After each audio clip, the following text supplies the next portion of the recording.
क्या आप foster carer हैं और आप फॉस्टर केयरिंग सर्विसेज प्रोवाइड कर रहे हैं?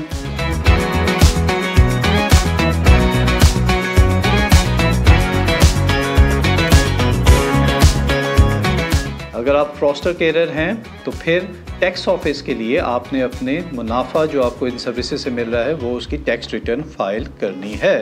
टैक्स ऑफिस के लिए HMRC के पर्पज़ के लिए फॉस्टर केयरर्स और कोई भी और बिज़नेस यकसां कंसिडर किए जाते हैं। जैसे बिल्डर अपनी टैक्स रिटर्न फाइल करेगा, कंसल्टेंट अपनी फाइल करेगा या कोई और सेल्फ एम्प्लॉयड फाइल करेगा, ऐसे ही फॉस्टर केयरर्स को भी अपनी टैक्स रिटर्न फाइल करनी है और अपने मुनाफे डिक्लेयर करने। दूसरे बिजनेसेस के बरअक्स फॉस्टर केयरर के टैक्स रिटर्न फाइल करने के दो तरीके हैं। एक तो नॉर्मल तरीका कि आपने जो मुनाफा किया और नुकसान किया सब का रिकॉर्ड रखिए और साल के आखिर में अकाउंटेंट को फाइल कर दे। और दूसरा HMRC ने फॉस्टर केयरर्स के लिए एक आसान तरीका जिसे क्वालिफाइंग केयर रिलीफ कहा जाता है वो इंट्रोड्यूस कराया है। इसका मतलब ये है कि आपकी कुछ इनकम वो टैक्स एग्जेम्प्ट है। अगर आपका मुनाफा उस थ्रेशोल्ड से ऊपर निकल जाए तो फिर आपको अपने प्रॉफिट्स पे टैक्स देना है।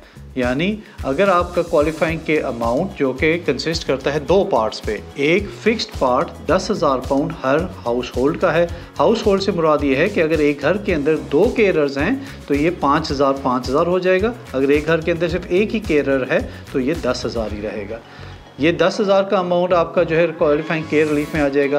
और नंबर 2, अगर मिसाल के तौर पे आप दो अफराद की जो है वो फॉस्टर केयरिंग कर रहे हैं, एक बच्चा 10 साल से 11 साल से कम उम्र है और एक 11 साल से उम्र में ज़्यादा है, तो जो बच्चा 11 साल से कम उम्र है उसके 200 पाउंड पर वीक और जो 11 साल से ज़्यादा उम्र का है उसके 250 पाउंड पर वीक क्वालिफाइंग केयर रिलीफ में आ जाएंगे।